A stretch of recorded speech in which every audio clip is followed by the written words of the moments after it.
Previously on X-Men. Hello, my name is Mark Perkins and welcome to this very first episode of Previously On.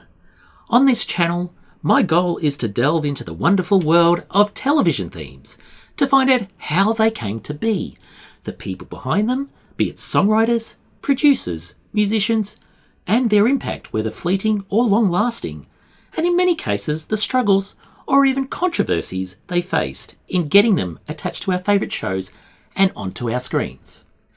As a kid growing up in the 80s, I was always fascinated by the theme songs of those Saturday morning cartoons, be it He-Man, Voltron, Thundercats or Transformers.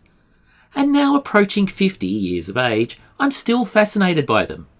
And not just cartoon themes, dramas, comedies, sci-fi, and police procedurals, to name a few. Each and every one of them brings something unique. For some, an inclusion in the cultural zeitgeist of a generation, or more. Can anyone really say they wouldn't recognise the Cheers theme, The Simpsons, or The X-Files, if they suddenly played in the background? These pieces of modern art, and they are art, are memorable for a reason. Well, in most cases. They get you on the hook, to draw you into the show that they're created for. But just as importantly, they demonstrate the artistry of those songwriters and musicians who put a lot of blood, sweat and tears into creating something that makes the viewer feel something. And that's where I want to start, with one of those themes that made me smile as a teenager and along with the show itself got me into the world of comic books, 1992's X-Men the Animated Series. The 90s were an interesting time for comic books. Coming out of the 80s and into the early 90s, comic books faced a new resurgence from a range of up-and-coming talented creators. Renowned creators like Jim Lee, Chris Claremont and Todd McFarlane made their mark and helped lift their respective books to the forefront.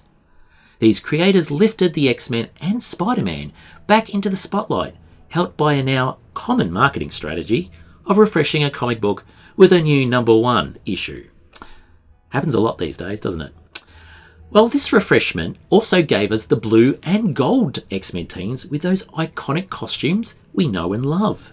This era of the resurgent comic book X-Men era clearly influenced the creation of and styling of the animated series. Marvel Entertainment Group saw a new opportunity in the X-Men after the 1989 pilot Pride of the X-Men failed to make any waves. Determined not to make the same mistake again, head of Fox Kids Margaret Loesch and executive Sidney Iwata brought in Haim Saban of Saban Entertainment.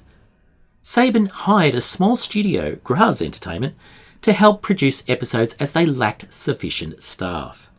They hired Eric Lewald to be the executive story editor and Mark Edward Edens as head writer. But this video essay isn't about the creation of an entire show. Save that for other YouTubers. If you are interested to learn more about the inner workings of the animated series as a whole, I highly recommend getting a copy of Eric Lewald's book titled, funnily enough, Previously on X-Men, The Making of an Animated Series. That's more like it. So, then how did the theme song come about? Well, it essentially goes back to the brainchild of one Ron Wasserman. Wasserman is a composer and in the early 90s worked for Saban Entertainment, writing a variety of theme songs, most notably the theme song for the Mighty Morphin Power Rangers. With those credentials, he was given the task of creating an opening song for this new cartoon about a ragtag group of mutant superheroes, despite not knowing anything about the X-Men. Part of Wasserman's inspiration for the song came in the form of then head of music for Saban, Ron Keenan. Keenan had written a song called Piranha Canoe, which had a bass line that he suggested to Wasserman. In an article from Inverse.com in 2022, Wasserman is stated as saying, "So I started with something similar to that bass line and added a bunch of strings and a fake guitar. I think that was the same fake guitar I used for the Power Rangers theme." Wasserman went on to create the rest of the theme alone using a MIDI keyboard and computer, and played or emulated every part himself. In that same Inverse article, Wasserman explained that it was 2 weeks of hell putting that song together, adding that I kept getting notes saying They wanted more bass line than more hi-hats. It was a real pain in the arse to do all that back then too. It came out really great though. The theme was really catchy and interesting, and it was especially interesting when they animated it. Wasserman also wrote some of the show's background music with other composers from Saban. For the early episodes, the show's closing credits featured an instrumental heavy rock song from Wasserman, but for later episodes it was replaced by a shortened version of his opening theme. Wasserman's impact was indelible, but you probably wouldn't know it from the credits. He was credited as a music engineer in the closing credits, while Shuki Levi received the higher valued music by credit. But there didn't appear to be any bad blood, as Wasserman himself has said. Working at Saban was like getting paid to go to college. Haim and Shuki took full ownership, rights and revenue for what all their composers wrote. They were upfront about the deal from the beginning. 3 of my 6 years there, I wrote hundreds of things for them. I left in 1995 and have always been properly credited on all projects since then. Whether the process of crediting composers for their work was ethically right is debatable. It didn't impact the success of the song in the decades to come. X-Men the Animated Series went for 5 seasons and covered many well-known X-Men comic book storylines of the 80s and 90s, with that theme song playing loud and proud in the homes of many children, teenagers and young adults. Me included. This show's popularity is said to have helped in part to reignite the superhero phenomenon into the mainstream. X-Men comics surged and live action movies in the early 2000s followed. Whenever fans thought of the X-Men, the theme song would automatically play in their heads, becoming that earworm you didn't actually want to leave. That popularity would eventually come back to haunt the show's creators though, in particular Saban and Levi, as well as Ron Wasserman. In 2019, a man by the name of Zoltan Krisko, who managed the estate of late Hungarian composer Grigori Vulkan, who created and copyrighted the theme song Linda in 1983, tried suing Marvel Entertainment, Warner Chappell Music, Disney, Fox, Buena Vista Television, NBC Universal, Amazon.com, Apple, Haim Saban, Shuki Levi, and Ron Wasserman. Well, Linda was actually a 1980s Hungarian television series produced by Ma Film that ran for 17 episodes between 1984 and 1991, and apparently quite popular on Hungarian television. Krisko alleged that the X-Men's primary melodic theme sounded exactly like the theme to Linda. So I've listened to it, and there is an uncanny similarity there, sure. The melody is very close, but that doesn't mean Wasserman and co. deliberately went out of their way to rip it off for the X-Men animated series. It could be complete coincidence. How many times have we heard similarities in songs? Sometimes riffs are clearly stolen, like Vanilla Ice's Ice Ice Baby stealing from Queen and David Bowie's Under Pressure. In others, it's often just happenstance due to similarities in musical styles. What do you think? In order to claim copyright infringement, Krisko needed to demonstrate a direct connection. In the suit, Krisko claimed that Wasserman and the TV execs rubbed shoulders with Hungarian film professionals in the 80s, and would have definitely known about Linda and its popularity. Sure, that's a high bar to prove though. Krisko claimed Saban and Levi both lived in Paris in the early 1980s and maintained strong professional contacts with European professionals after moving to LA in the mid-80s. Being successful in the suit would be difficult, especially considering that Krisko hadn't even heard of the X-Men theme until 2017, despite its worldwide release for over 20 years. Maybe he didn't watch American cartoons as a kid. Who knows? Now, paraphrasing the United States District Court Order Memorandum Opinion issued in July 2020, say that with a mouthful, according to Krisko, producers and composers of animated films were typically invited to and frequently attended the Hungarian premieres of their work. He alleged it would have been customary for Saban and Levi to have been invited along with Hungarian-French filmmaker Jean Image to attend the premiere of a Hungarian animated film at Pannonia Film Studios. At the time, Pannonia was collaborating with Ma Film, creating Linda's opening animation sequence, over which its theme song played.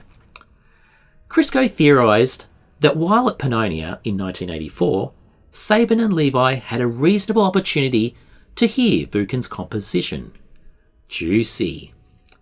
If only it could be proven.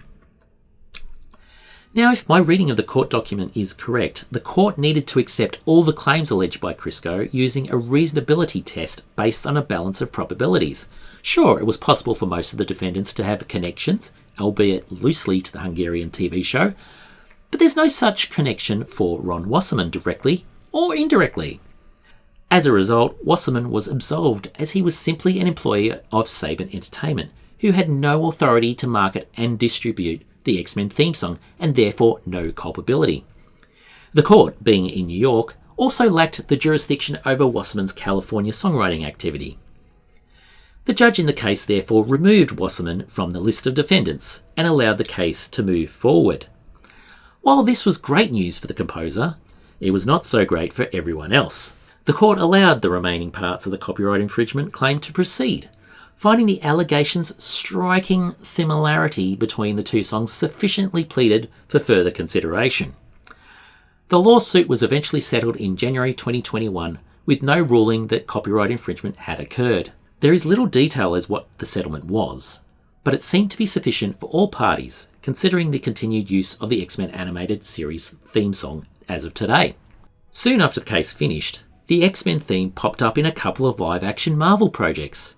First in 2022's Doctor Strange in the Multiverse of Madness during the entrance of Patrick Stewart's Professor Charles Xavier halfway through the film, and then a few months later, in the final episode of Ms. Marvel, the theme is played briefly when it is suggested that Kamala Khan may be a mutant. And while the theme played wasn't exactly the same, the mild changes definitely showed that Marvel and Disney were serious about reviving an X-Men from the 90s in some form. This paved the way for the return of X-Men in animated form through the release of X-Men 97, with its first season airing in 2024 and its second airing right now. The new animated show uses the theme from the original series, but updated with modernised instrumental cues. While both share the same legendary melody and synth-heavy energy, the 97 remix features enhanced audio depth, punchier digital synthesizers by muting some synth lines and boosting others, and slight tweaks to the counterpoint melodies. The 97 theme features a wide dynamic range and a fuller use of modern frequencies. This gives the instruments more weight and clarity compared to the original, which was more compressed. For the end credits, the original series used a heavy 90s rock guitar riff, while X-Men 97 diverges by playing an elegant sweeping orchestral version of the theme. The composers of the new animated series, Taylor Stewart and Andy Grush, known as the Newton Brothers, composed this update after spending significant time studying the music of the original. Both expressed admiration for Ron Wasserman's original theme because of its catchy, repeated lick, modulation, dramatic triplet section, and overall energy. And although Wasserman wasn't involved in this iteration, the Newton Brothers even considered whether to simply replicate the original before deciding to reinvent it for a new show and new decade. Stewart said they prepared 7 or 8 different versions, including orchestral, synth-heavy, modern, sad, and minimal takes.